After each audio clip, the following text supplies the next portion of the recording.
Hi, everyone, and this is John Snyson from The Economic Truth. And today we have a special report, and we're going to have actually a three-part series of this special report with none other than our great friend Allison Pyburn that's back again. And we look forward to it. Actually, what we're going to look at first, the kind of debt crisis, but we're going to really focus on the student loan crisis that's going on. This special report is a three-part series that we're going to just continue on, and I'm looking very much forward to it because we're going to go from the current issues to more like what I love to talk about, and I think you love to talk about, is a lot of philosophical thoughts on what to do with our current crisis. So yeah, welcome to the show again, Allison. Thank you. So nice to be here with you. Yeah. So it's great to have you on again, and I really enjoyed our last conversation that we had. And of course, you have quite the resume on your hand. Like you actually used to, be a derivatives journalist, which is like, it's kind of those things that when you say that, it's like derivatives journalist, like that's pretty specific. So it's pretty amazing because you actually were understanding and seeing what was going on during the 2008 financial crisis because you were sitting right there as a reporter on that. And that's not very many people around the world, have had the chance to sit in your shoes there. So it's pretty cool to have you on and learning what knowledge you have. And then we're going to also, talk about what the issues are here, with especially the student loan crisis. So let's get into that, and let's talk about student loans and what are the issues, because they're pretty severe. Like we're facing like a systemic crisis basically. So yeah, let's hear your take on it, and let's look at some data and see what is actually going on. Yes, thank you. Student loans. Actually, the very last article that I wrote for DebtWire was about student loans, and it was particularly about this case. It was Kevin Rosenberg's case in the Southern District of New York. And for the first time, student loans were 100% discharged in bankruptcy. So the judge in this case, Cecilia Morris, she completely dismissed his student loans, which at this point were somewhere in between 230,000 and maybe even up to 400,000 based on some of the statements made in court by his creditor. I mean, that's a massive amount of student loans. And it all started with about 100, I think it was initially like 120, 130,000. Um, there's an article I wrote about it, so Yeah, people and can there's read also I just put it. up this for everybody too as well. Like this is the story about Yes, him. Because this is a guy that actually defaulted. Like he actually defaulted on his student loan, right? Like legally, because you cannot really do that, in the scope of things. So it's kind of historical and what's going on there. So yeah, so sorry to interrupt you there. Please continue.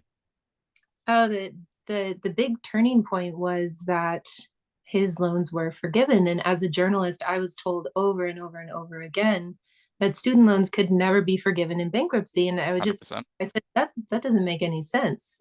How is that possible? But what had happened was there was this hopelessness. What is it? It's the illusory uncertainty of hopelessness standard that had worked its way into over 30 years of case law. So the certainty of hopelessness standard was just this constantly moving target of debtors being questioned as to whether they could possibly make more money in the future. It's like, could you possibly make more money next year? Well, we can't prove that, right? We can't prove that you're not going to make more money next year. Maybe your face is burned, and you had an awful car accident, which is a case before the Supreme Court. Maybe, you have all these situations going on, but, things could get a lot better for you next year. So we're not going to relieve your student loan debt. Yeah. You got to figure out. But I think, and that in his case is what was eradicated, which was immense. And this is it's a very significant court. It's a chief judge. She's amazing. So it really sent ripples through the market. And then months later, I think it was no more than 2 months, maybe even a month later, that's when student loan payments were halted for COVID. And they resumed in October, but I don't know that they have resumed. They They're not. have assumed. I actually saw an article. I think I sent it to you, where now there's big trouble because they have resumed and people Mm, just can't pay. Like it was such a mm. great relief of people, to have that because people are living paycheck to paycheck and then they didn't have to pay it. But then probably, knowing people now they're overlived themselves, with that money got used to that, but then suddenly they're gonna have to start paying again. So now what that will also cause is, of course, a slowdown in the economy because they can't go out and spend anymore, which is, the US economy is 70% plus, dependent on that consumption. So now that consumption will slow down quite drastically, I think, anyways. And there's been articles already like talking about a drastic move and desperacy almost along those students. Yes, exactly. I did see there was a document, it was a letter sent about a month ago, that maybe we can link below this report, but it was essentially stating that any student loan defaults, any delinquencies would not be recorded due to the essentially chaos in the markets Yeah. as everyone tried to come back together. And I think that chaos is really the word of the day in terms of not only the sector, but really looking at getting to the root of what we're actually talking about here and getting to the root of what's going on with student loans is such a convenient microcosm to the economy overall and the socioeconomic engineering that is really at its height. Um, and I think when you look at anyone that is trying to make money in the selection of professions that are available in the United States, I really feel like what we are experiencing is sort of the end of the road in terms of the creation of new professions in the old paradigm. Um, I think that where we're at right now in the economy is less than 15% of jobs in the US are production based. Um, so that means that the rest are considered what would you call that? The last. Not the non-productive sector. I don't know what I Yeah. would like. I would actually call it more of the non-productive sector because it's just people that do. I don't know what, like, if I would even call it like proper work. It's just like you started to create this administrative sector, and by the government becoming bigger and bigger and bigger and bigger, as it always does over time. It always collapses and then like goes down to nothing and then becomes back up again slowly and then becomes just gigantic and overreaching. And so you create this massive administrational class. And like, for example, I live in a province here in Manitoba in Canada where about 60% of the employees are employed by the government. And then a lot of them also, on top of that, this is the worst part, is then employed by crown corporations, they're called. It's state-owned enterprises or provincial-owned enterprises in this case. And so you have like our hydro, our insurance, like our auto insurance that's owned. Again by government. So like now again, so you're adding, so probably if you add all together, it might be like 65, almost 70% of the economy. And that's not sustainable. That's, what we got to understand is when you have a government, yeah, you pay taxes as a government employee, but that money doesn't go anywhere. Like it just gets recycled.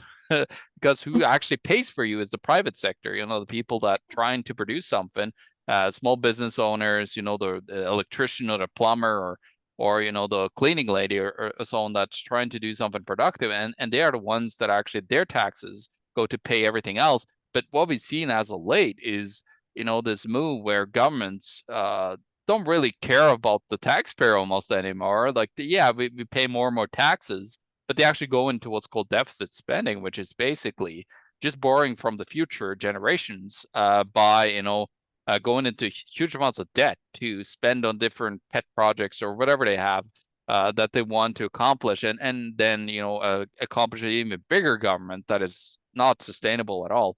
So yeah, it's a lot of that, and you see that like in so many places, especially the big cities. It's very interesting, like the bureaucracy that have been built, along like major cities. Like it's all basically major cities in the world. Like no matter where you go, you have this gigantic, bureaucracy and a lot of taxes, and everything. And then of course, a big city's got to have to be run too, and you got aging infrastructure. Like this is the problem that we always face throughout history is you get these massive, like you build these massive infrastructure, you get into a bunch of debt, but then you got to also remember that you got to service and like make sure that infrastructure is viable and can actually run sustainably. And if you need to do that, well, now suddenly you taking on all this debt, you built your city so massive, but then suddenly you don't. Oh, it's like, oh shoot, I can't afford to run this city this way. I can't afford to repair certain things. Like here in Manitoba, it's hilarious. It's our roads are the major issue. There's like potholes galore everywhere.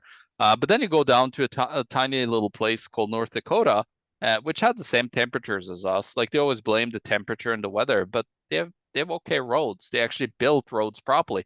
And when you have a big government, you get corruption in there, like, and then a lot of these businesses that then partner with the government, almost like a monopoly. Now they just stealing, basically. And there's been reserves here, like Aboriginal reserves that have had, engineering, because you always hear that they have like issues with the water and so on. But what they've done now is they completely over-engineered certain projects where they're like in hundreds of millions, to create like a water treatment plant, which is nowhere near what they need. It's like super over-engineered compared to what they need. And now you're gonna have to service that, 5, 10 years down the road. So now you get expenses that are coming in that you didn't really care about, probably any of the government, people that was there. And now we're gonna have to keep up that system in order to actually have that clean, like any form of water, running out to your to the public. So there's so much like infrastructure and everything that has been built around that. You will have like severe issues with it, and of course, when you have a class of people that are just unproductive, that are just especially in the government sector, where they're just moving paper around versus now you also have a demographic cliff in a lot of Western countries, like Norway, Sweden, like all the Scandinavian countries, Germany, France, the United States, Canada, and many other Western countries. We have a aging generation, and what happened in Japan is that you had a massive deflationary period from the 80s. They haven't even gotten back to their levels. Well, what did they do though? They actually automated. They completely, like, now it's robotics and everything. um, but what has happened over here is that we don't have enough workers now. Well, it's like, oh, is that just because everybody quit during COVID? No, it's not really. Like we actually are starting to uh the problem is also the people that are going into certain sectors, maybe they could go and find more productive means in their lives and be able to help out, the general society of doing and keeping up what we built by getting other jobs that are heavily needed but are very under labored because so there's nobody to hire because nobody goes to school for it. It's like even for the base metals, like we always, like if we're gonna have a society in general, we need to do some sort of mining.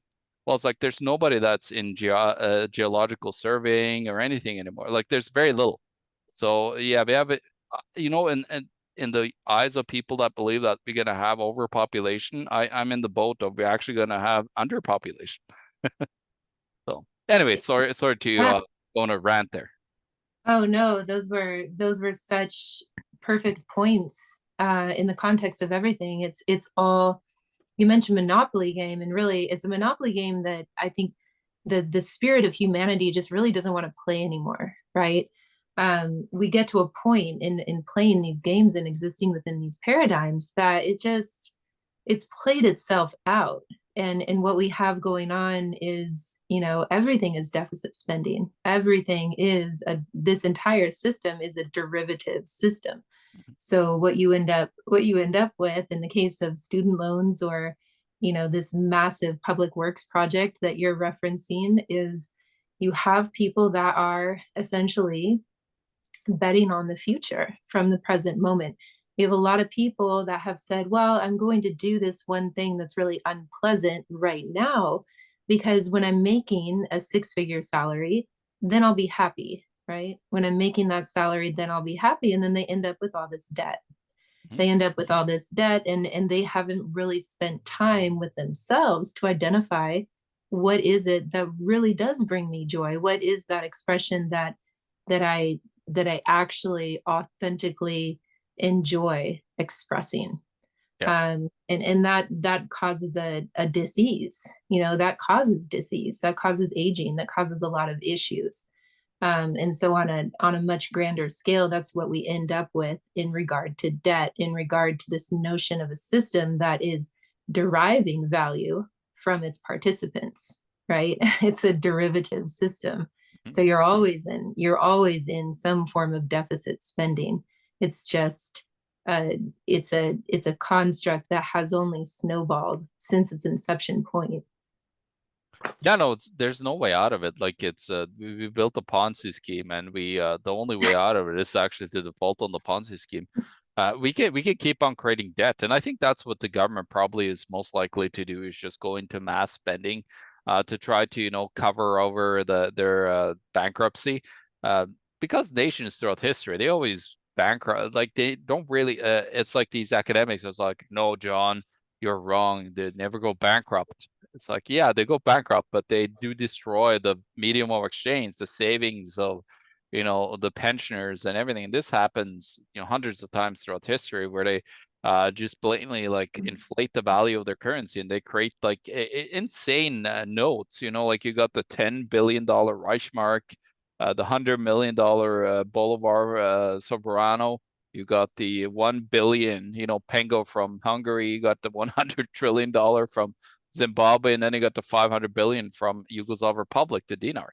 And so you get like that's what's going to end up happening, is the only way out of it is that they have to go into that kind of spending. There's no other way. Like I would say that the most sane thing to do would actually be and default on everything and be like, hey, we're done. There's no way out of this. Like we can't keep on playing this game, because we basically have peak debt. Let me pull up some numbers here quickly, and show people like how bad it is in certain nations. And we're gonna go and look at quickly some debt numbers here. Just one second. Yeah, so here we go. So this is government spending, for example, as a part of GDP, and we know that Cuba, they're still, under kind of communism. They're trying to free up their market. But again, like you see nations like Cuba are spending as much as France on public works. Italy, Belgium, Finland, Austria, Greece. You got most of the Scandinavian countries here, of course. And then you got other countries like that are not on here that should be on here. I don't think even they're listed here. Yeah, it's Argentina is 70%. And so there's a lot of like the government has become too big and too bloated.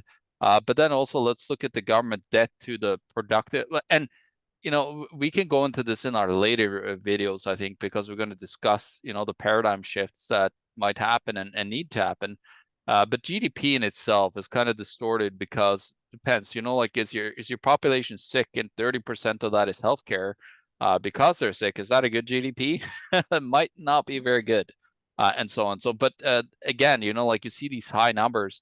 Anything over 100% is usually there. Actually, 80%. I think it was Kenneth Rogoff, the head of the IMF, said that historically 80% or above, that's when countries are sentenced to death, basically, if they have 80% or more debt. And so you can see there's a huge throw of countries here. And actually, it's not just third world countries. Like we got Canada, we got France, Spain, Portugal. You got Italy. Like Lebanon has completely faltered right now. Their government, Venezuela's government is done. Japan, you could see up, but again, they're heavily indebted, and there's not really a way out. And here's the private debt levels for the private economy. So like all corporations and the private households. And as you can see here, these nations are in huge struggle. Actually, what's interesting with my home country, Norway, used to be number one or two, no, number two after like up here, and we'd like to compete with the Swedes. So this is actually a better thing of winning over the Swedes in like that our debt is actually defaulting on and we're collapsing, which is a good thing. But Norway is like their debt to GDP has dropped from 300% plus now down to 239. But as again, this is not sustainable numbers. Like, what was it? The nation states fail at 80% or more. Like look at these. Like these are modern Western big countries and other, Asian countries that are part of the so-called first world.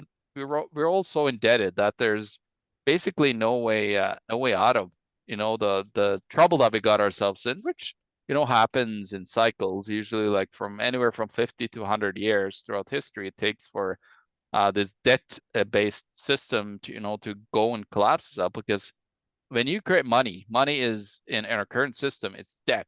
It's not um something else. If you think it's something else, like when you create money, you create a treasury on the other side. So you got an asset and a liability, you got cash, so-called cash or digital money, and then you got a bond here on the other side. And this is how all modern nations work, is that the government deficit spends and creates then the currency units into existence. Now, some of it might be cash, but it's most modern nations have gotten rid of most of their cash. Like in Sweden, I studied Sweden a lot, and in Sweden they actually have almost like no cash transactions left. I think it's as little as 10. My sister lives in Sweden in Malmo, and she was telling me like she can't almost go anywhere to try to spend any cash anymore. And so you have all this creation of the currency, but it's most of the currency that exists today is debt based, except for that cash. That cash is out to the side, but it's only like 1 to 3% of all the money in existence. So it's not much. And the problem is you need then because your system is based upon like you have when you create money. So this is how like the base principle of it is. You have, let's say I have $100, I borrow it to you, and then I say like, oh, I want interest on that money. It's like the problem is there's only $100 in existence that I just lent to you. How are you gonna get the rest? It's like, no worries. I'm the bankster. I'm Jamie Dimon. I'm gonna lend you another 10%. Let's say 10%. So it's what $10. And then I'm gonna charge you 10% interest on that. But as you see here, you can never like if you paid back the 100, you would still have all the interest. And so if you pay off most of the money today, we will still be owing interest and we'd be bankrupt. We'd be done. So it's a Ponzi scheme in my view. And I know you have a little other word for it, but it's basically we have a system that's built as a system that just can't sustain itself. Like United Nations and other like to use sustainable development goals and all this stuff, but they fail to have the biggest unsustainable thing is our monetary system itself. And I think that they don't even look at that. I know that some voices are looking at it, but very, very few. Anyways. Yes, I think those are that's so well said. And one of the things that we've been talking about is when money begins to consume itself. Like one of the most commonly asked questions that I receive is when is this going to end, right? when will this be over? And I think that we have sort of a dual experience going on that's really boils down to one experience. And one part of that is the fact that the money supply in and of itself is in a state of entropy because of the fact that money is backed by, well, I should say currency, because some people, so our currency, the US dollar, for example, is backed by debt. And when the majority of the currency is being used to pay down debt, you end up with a situation of entropy, and Yep. you end up with some of these later stages, which are chaotic, right? And a friend of mine calls this the anti-money stage, where I don't know what we're going to see. I don't know if we're going to see hyperinflation. I don't know if it's going to be something else, but the overarching issue is that money is no longer believable as a store of value in and of itself. Money is no longer valuable, and so people start to look for other stores of value. This time around, though, we'll talk about that in the next episode. But Yeah. this time around, it's going to be extremely different. It's going to be an entire paradigm shift, due to the way that not only the mind works, but the way that the body works and the needs of humanity and the earth. I think that, student loans, again, are such a great example of how in a debt-based monetary system, or a monetary system period, the focus becomes, how do I make money? And because we have a global system, the US dollar needed to create as many consumers as possible. So it needed to continue in the framework of social economic engineering. You needed to create more and more and more high paying jobs. And what were those going to actually be? What are some of our highest paying jobs? When I looked at student loans and I looked at the largest loan amounts, the top, I think, of the list was pharmaceutical management. It was it was definitely Yeah, in the that's pharmaceutical yeah. field, and I believe it was um, in the management level. So, just looking at that, you can kind of see where the values have been placed and what direction we've been moving as a society. But where we end up in the greatest debt is, and why you can never pay off a debt with a debt, is because if I have my life, I have one life, right? I have many, like we always are living, but in this life, if I take 5 years out of this life and I'm like, I'm just going to sacrifice these 5 years and I'm going to be in a living hell, and I'm going to do this thing that's absolutely horrible because I expect this greater payoff in the future, I can never get those 5 years back. Yeah. And not only do I not get those 5 years back, but that payoff is never going to, it's probably not going to present itself. Right.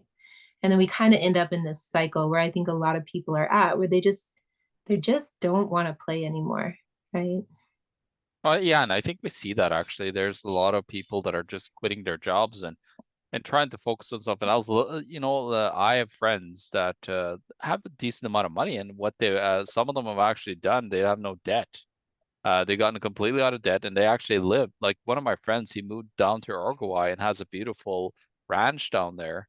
And so he's focusing on real things.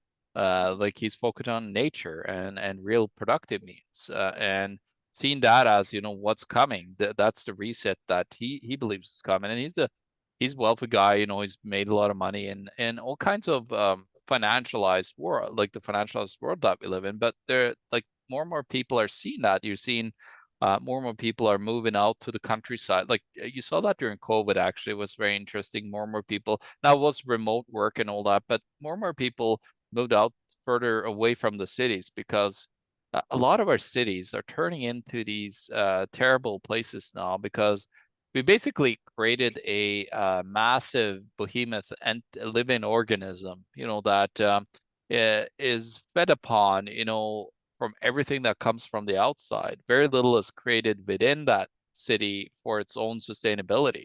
A lot of times, like it usually comes from other places.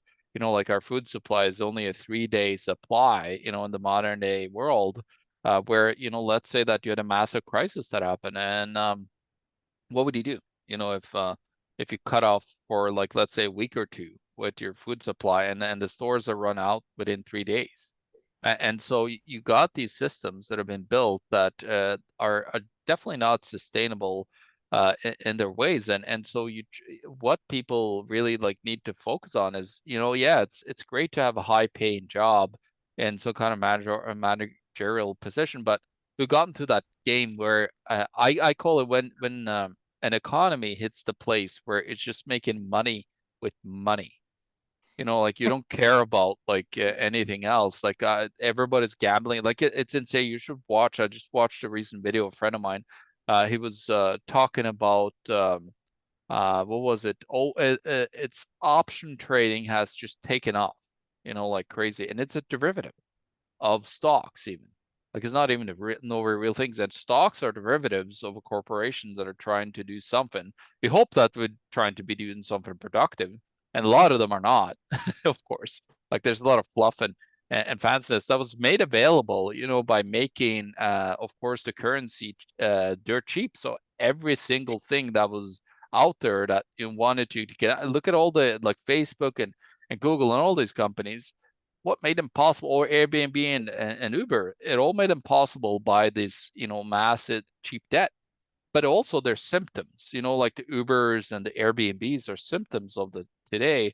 And you see a lot of these lending companies that are popping up now. It's like, oh, you can lend to borrow your TV or to borrow your sofa or even your coffee or whatever that like this is where we're getting to right now. If we like continue down this road of insanity, is we're going to head down to basically like it comes to that what Klaus Schwab likes to say, or the World Economic Forum says, you owe nothing. I don't think you'll be happy at that point, but you'll be a lot of people would probably be pretty angry with their situation. So yeah, you get into that point where there's just no exit strategy of the world. Like the governments have zero exit strategy. The central banks exit strategies. Oh, we're just going to buy more assets. Like if you look at certain central banks around the world, like Bank of Japan has bought 86% of the ETFs because, oh, well, what happened? It was you create a derivative, an exchange traded fund, you shove in a whole bunch of assets into them, you buy, like that's who buys it, not you directly. And so then suddenly what's happening is everybody's becoming passive investors. And when you try to sell off at that time and everybody's loaded into these ETFs, who's going to buy them? Right? Like there's nobody left to buy them. So the Bank of Japan had to buy all the ETFs. Like they actually had to buy a bunch of them in the United States during COVID, but they used these special purpose vehicle, like limited liability corporations that they built to load them up with, bad toxic, corporate bonds and corporate ETFs and all this, basically like trash, derivative trash that have been created on top of everything. Like there's a quadrillion plus of this stuff that is out there that is basically worthless. Like in my opinion, why does it have any value? There's nothing real about them, right? So something has to change there. But like people are, in caught in that whole cycle, as you said, they're getting into these jobs, into these corporations, like look at Facebook and Google and all of them have very high paying jobs. But what are you really creating for value of society? Look at us. Like we're just staring at our phone and we're becoming antisocial and we're like a lot of depression and just misery is coming out of, but I think it's a sign of that end cycle that, we're heading into. And I think we're going to have that rude awakening. I really hope that it will happen very soon because I would like to live as much of my life as I can in a very exciting place rather than, a place of misery that is being brought upon by extending by these academics, keeping on trying to prop up their old system that they believe is so great and so valuable. That is basically like a Ponzi scheme, but nobody is willing to say that. Very few are willing to say that out loud. But I think we're coming down to it. Look at places like Argentina that have been in like now 100 years of this like basically plutocratic system where the elite politicians have been stealing from them and taxing them to death, and everybody's on welfare in Argentina. But now they've had enough, and they're about to elect a guy that says like, screw the government. We're gonna have very little government, almost no government. And so people are looking for those ideas now. Like they're getting more desperate because they see that the status quo, like I just look at my mom, for example, she paid her last, I think, like 10 years of life, she paid 51% tax as a cleaning lady in Norway. And so when you do that, like what's the point? Like the government takes most of it, and what are you getting back? Like you're getting a very like below par that doesn't even follow inflation because the inflation numbers that the government gives us are way underrated versus the real inflation numbers in the real economy. And so they're doing that because they don't want to pay you as much in your retirement and so on. That of course most people are dependent on, which is very sad in itself that you can't. At least, save up for yourself. Like, because if and it doesn't have to be money, you could save up, your hard work and what you produce and all this stuff throughout time to then try to protect yourself when you get older and so on. But what has ended up happening is we let the government take care of ourselves instead of us, having that power. And if you had, let's say you had 0% income tax, well, maybe people are bad with their money. A lot of people are bad with their money, but what if we educated them on that? And so you could have like even in the monitors, you could have so much better of what it is today. But of course, I think there's powers there that just don't want that to happen. They want to have the status quo, the bankers and the elites that run the monetary system itself. They're desperate to keep it, and now they're creating all these mechanisms called the stability mechanisms, Right. a financial stability. They got the creation of the financial stability board, with now Klaus Knot of the central bank of Netherlands is the head of it, which has been like it used to be Randall Quarles, and before that Mario Draghi and Mark Carney was heads of that. And of course, these guys, they're just out there now, like trying to lobby for more big government through the green agenda. Like I'm all for green and sustainability, but the way they are using it, it's more like a criminal gang trying to just steal and siphon out, money from scaring people. And if it was up to me, like CO2 to me is just a non-issue, but it's like, yeah, pollution is a big issue, but like the whole thing that they took with that is like, oh, now we got to tax everyone for everything that you do. So it's just like a scam portrayed upon us, by the elites instead of actually doing real productive things and trying to focus on creating real sustainability, not what we're seeing, from the United Nations and all these organizations that are basically, the people in the unproductive class just, talking about great things and really doing nothing to better society. Yes, that's so complex. There's so much complexity in everything that you've mentioned. It almost makes my head explode, and that's saying a lot. You know, I almost just to bring it back one more time in regard to what you're talking about, with these structures, with these financial structures, these derivative structures. Really, what are they referencing, right? When you get all the way down to the base of the Ponzi scheme, Mm-hmm. what is the equity, right? Yeah. What is the equity at the bottom of this Ponzi The scheme? real asset You know underlying. what Yeah. what is it? And it all goes back to this notion, right, that we're here to earn money, right? We're here to pay something back or to pay someone back. And the minute that we believe that, right, the minute that human belief is captured in such a sentiment, that's when this all creeps in. That's when our attention gets diverted from really life is quite simple, right? What do we need to live? I mean, we need shelter, we need food, we need water, we need community. So these are really quite basic things. And at the level of civilization that we now have, those could be those really could be provided to pretty much everyone, right? Regardless of some perceived value in a ledger. We could be providing that to everyone now. And when we look around, and you mentioned our cities, and we look at the state of our cities, it's like, well, why is that we have these massive vacant buildings, right? These huge commercial buildings. There's been an exodus out of the cities. And we have such rates of homelessness. Why can't we bring these two together? And of course, the answer is the system. It's the game that we've been in. And I believe that the antidote to this is just building anew, right? It's not degrowth. It's not shaming ourselves. It's not doing any of that. Actually, it's evolution, right? It's evolving into the next piece. And in this regard, we need common sense. It's just going to take common sense. I mean, we need to improve our soils. We need to tend to our water systems.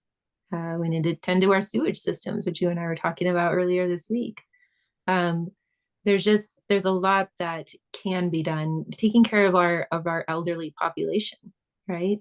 Because Really in taking care of Western countries, we really have fallen away from that. Like our elders are just put in an elderly home instead of like they're being with their family. Actually, my wife's family, it was very good. Like but they still like their grandmother was still in an elderly home, but at least they were trying to, support her and be with her most of the time and socialize with her. But like for so many during, like especially the lockdowns in COVID, it was just brutal to see, the desperacy and the sad faces in a lot of these homes where they couldn't have no interactions whatsoever. On top of that, like we're so disconnected from, my mom, she is from Norway, but her current boyfriend is from Morocco, and his family in one of the places in Rabat that they live, they have like three different generations living together in a household, and there's nothing wrong about those things. We kind of like as Western country and as this debt-based driven system, it's like everybody has to have their own home and all this stuff. Now, we're not talking about here, going back to some kind of crazy communist type of system, but we're talking about going to a system where we actually like live more in harmony with each other as families and just take care of each other in general sense, because it's become so disconnected with the current monetary system because we let the government do all this stuff for us. But maybe we should just have that responsibility ourselves for each other, and it would be uh, so much better, because like now you have to take personal responsibility for yourself, and you see every time you have a system where a government takes responsibility for everybody, we know that that fails completely.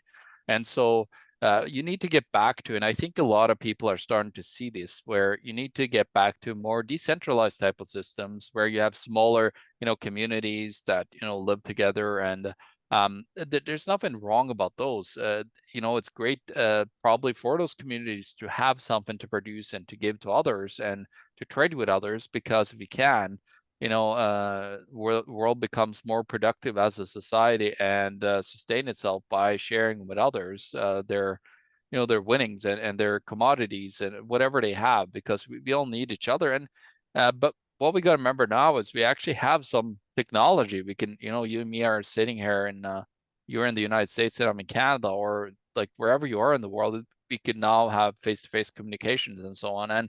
And we could set up these type of systems if we want governance systems, that let's say we want to vote on something locally. Well, like actually one of my countries that I work with, like a tiny little country that is on the Serbian-Croatian border called Liberland, they actually are creating a blockchain type of voting system, but it's a balanced voting system.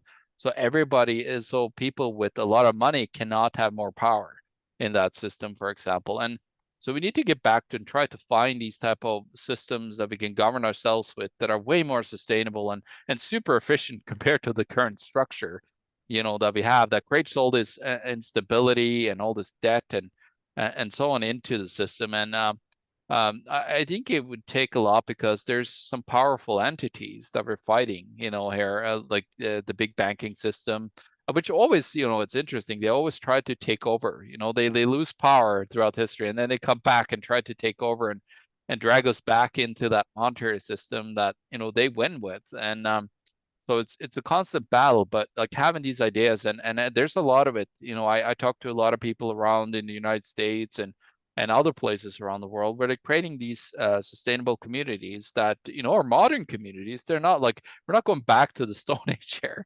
We have our beautiful knowledge and communication, but we need to really take care of that, because with what's happening now is that all those things that have been built are kind of getting forgotten, because a generation is going to universities and taking, as you said, those degrees that are kind of like not, yeah, some of them actually is useless. But like you go and take those things, those jobs, and get into all this debt, and then instead of like then preserving ideas and knowledge, through other trades that are building, the greater things. Like I've been a telecommunication technician my whole life, and so I built communication infrastructure, since 2000. I've been involved in that and understanding and then building that infrastructure, which is kind of like, it used to be just energy that we needed, but now we actually have communication on top of it that is quite amazing. And we could do so much exciting things if we got that out of the way. All the debt, like if you just get if a reset of the economy, but think about all the things that we could focus on, maybe we could go and do certain things in space, like crazy stuff, and just really focus on what's important to humans instead of playing the money game, and being stuck in the paradigm of being a slave, basically, when you go into too much debt. Because, like, as you said, life becomes pretty miserable a lot of times when you just living paycheck to paycheck, and you basically have to pay this debt. And of course, now debt is becoming more expensive because we've done a lot of bad mistakes, and so now we're paying for that. And of course, these central banks set them up and down, but the real economy is saying, like, you created a system that is so unsustainable. Like, you look at all these corporations in the United States, 24% of corporations are what's called zombie corporations, which basically mean they cannot pay, they have to go into more debt to pay off their debt. And so what is sustainable there? Like, there's really nothing. But yeah, if I think we're getting closer to the end there. So if you want to fall, but what we're gonna do, maybe this is a good point, Allison. Let's go a tiny little bit into our further next parts here. We're gonna do a three-part series here. So let's maybe talk a little bit about maybe finish some points, and then we can talk about right at the end what we're gonna talk about in the next parts. Sure. Well, yeah, I mean, I think, in terms of the, this sort of idea of the beast rising up over and over again. We've really been in this pattern. We have been in this pattern, this cognitive pattern for really since the inception of humanity. So even though we've had the rise and fall of civilizations, the underlying pattern has remained the same. And the people that are in it, I have not met one person in my entire life that is not interested in just living their lives. Like, most people just want to live their lives, and I think we're at varying levels of ascertaining how we get into a place of peace, right? But everybody wants to live. Everybody wants to be in peace. Everyone wants to survive. And so that requires, at this point, we are moving into a new structure. It's a whole new structure, and this is what we'll talk about the next time. And we'll be looking at what are some of these proposals. John and I talked earlier, and he said that he's probably come across 100 different proposals for alternative Yep. currency systems. So it's like, we're going to see, we will see a lot of alternative currency systems rising up. And the thing to pay attention to, and one thing we'll be getting into, is what is the framework? What is the framework that these currency systems run on? And is it the same thing again? Is it the same framework? And if so, is that truly viable, right? And when I say viable, what I'm talking about is it viable in the scope of evolution? Um, as a species, humanity needs to evolve just like any other species in order to survive. So we actually can't have a devolution. We're not going to have a devolution. We're not going to have a situation where we're just going to replay the same pattern, because we literally would not survive. And if that doesn't make sense conceptually, practically, it's easy to look around and see why that's the case. This current system has taken us up and off of the land. It has taken us out of what is real, whether we're, And into hundreds of wars. yes, many wars, and Yeah. and in a lot of cases, a lack of attention to the body, right? To the body, to the earth, to things that, really, the question of why we are here and what's present for us, and why we want to live. Do we really want to live to just to make money, right? I mean, there's a lot of fun things that we can do with money, but there are a lot of fun things that we can do that we don't need. We don't need to insert that governance into the process, right? So that's basically where I'm at in terms of what we'll talk about next time. And it's just going to be such a fun conversation, because there's a lot. There is so much good. There is so much that's rising up right now. And I just overall, I think the key to this time and remaining sane is to focus on, for everyone to focus on what they desire to create. You know, the more that we focus on what is not working, the more that it's just absolutely frustrating. But there are so many amazing things that are taking place right now that we can focus on and we can create. No, 100%. There's Yeah. a lot of projects out there. There's probably hundreds of projects that we have no clue that exists on top of, the people that we met and so on. So it's very exciting.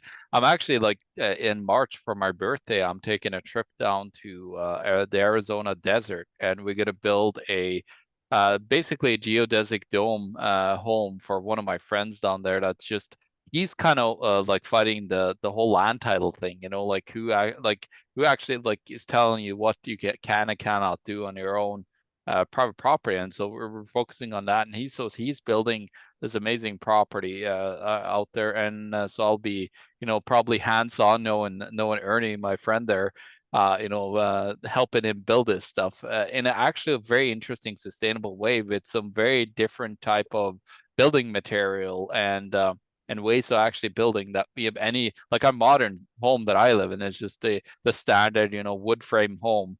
Of course, it's different where you live, but like here in Manitoba, like these homes that we're building is like 40, maybe 50 years, living time on them, and so it's not sustainable, going that way. So like, how about just building real things and but you can't do that in the current monetary system because it's not based that way. It's based upon that planned obsolescence. In order to make that more profit, you need to make a worse product so you can sell more of it to everybody. And so yeah, we need to get a waiver on that. So it's going to be super exciting to see all these projects, and I think people are going to get more connected back to real things and real value. And then hopefully we could, I know that there's going to be a lot of forces, wanting to go back to the status quo because that's all we know.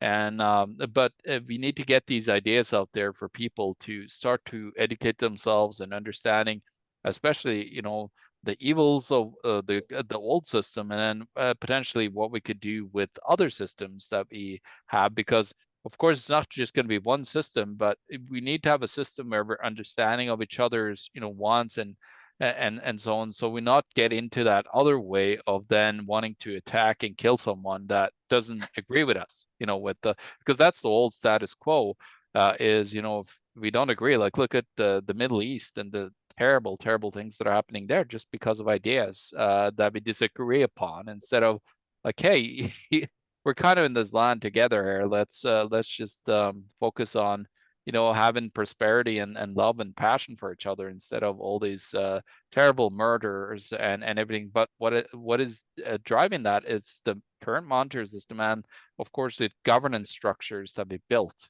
on top of it. So I'm very excited to get on to part two and talk more about the philosophical stuff, because it's very exciting instead of where we're at today. Like it has to go, but what is the solution that we gonna actually come up with in order to create better societies for ourselves? And so we're going to have a discussion, probably forth and back on our both of our ideas that we have on that. And so it's super exciting. I look very much forward to part two, Allison, and you have a great time there, and a good evening over there where you're at, and we'll talk very soon again, and look forward to it, guys. So stay tuned, and all the links will be below for everything that we talked about. So stay tuned, and we'll see you soon again, Alice.